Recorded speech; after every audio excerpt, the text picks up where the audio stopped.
retain control. So I offered the suggestion, Malcolm X money, a Malcolm X outing. And everything big starts small, a modest suggestion for taking control of money and capital, for enabling people within our neighborhood or community to take control of the fundamentals of everyday life, rather than to depend on the prevailing authorities who don't care about what happens in the community.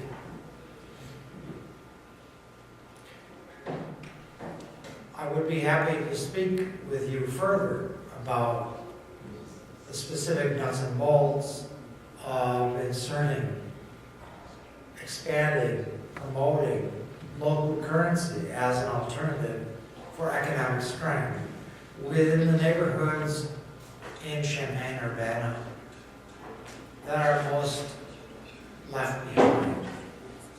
In Ithaca, we made determined efforts to make sure that people were welcomed into the system who were not of the initial hippie culture. I was very gratified, especially gratified that in fact we reached across the political spectrum and across the cultural spectrum to engage the fullest variety of people in Ithaca. We had, my gosh, conservatives, the most conservative people in Ithaca, who loved local currency because they didn't like depending on a federal government either. They're more libertarian. And people across the ethnic and generational spectrum who liked local currency because it gave them more access, more control, more participation, more initiative. So it is a tool among many. There are many tools in the range of community economic development processes. Regional stock exchanges. I've been promoting having stock exchanges which are regional and focused on the priorities of ecology and social justice. Bringing capital, gathering capital of all kinds for eco-development region. Developed a program called Green Labor Administration, GLAD, GLAD, which would be like a non-governmental, nonprofit WPA, reviving the WPA, the Works Progress Administration, for our time. So that is, I think, the foundation and purpose of a local currency, to lift the boats most sinking behind. Yeah, I just got a nuts and bolts question, I guess. After you print the money, how do you actually get it into someone's hands? Golly, I should have started out the whole conversation with that. I mean, when people agreed to be published in this directory, they were issued 4 Ithaca hours, $40 value. That was payment to them for being willing to participate in the system.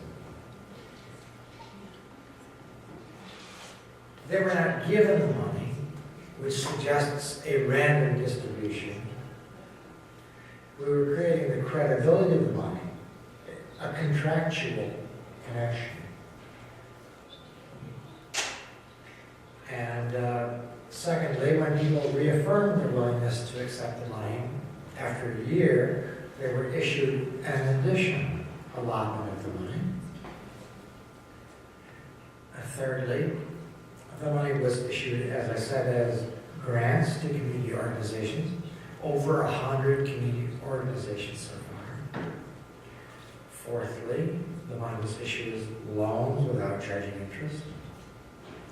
And fifthly, when people bought it into circulation, they would come to a local business and with dollars, they would buy it into circulation. My gosh, during the 90s, Japan had stagflation.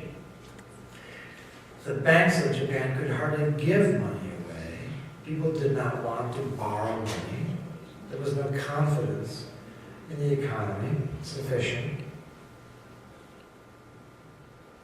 So the Japanese were all over Ithaca.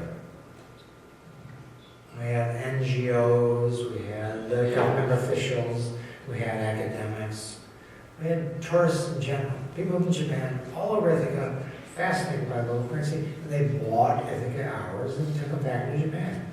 That was the fifth way that Ithaca hours were issued. In fact, at one point, 1996, I was doing 1, 2, or 3 media interviews each and every day on Ithaca hours. And people were coming from all over the world and around the country to visit Ithaca because of Ithaca hours. And they bought Ithaca hours and took them away. And so people started to ask me, where were the Ithaca hours? So we had to emphasize then loans of Ithaca hours to get more money into circulation.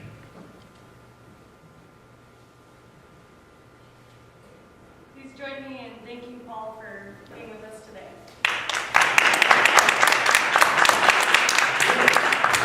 And I'd like to invite you all to join us again next week as we host David Schweikart, who's a professor of philosophy at Loyola University, who will be giving a talk called Global Poverty, What is to be Done and Why? Specifically about how could we create global international development if we could get all of the rules and regulations out of the way and start over. So that should be a very interesting talk. We hope you'll join us. And again, I'd like to remind you that if you would like to get your own Urbana Champions class, that they're available right outside. Who's got my money? Give Paul his money back.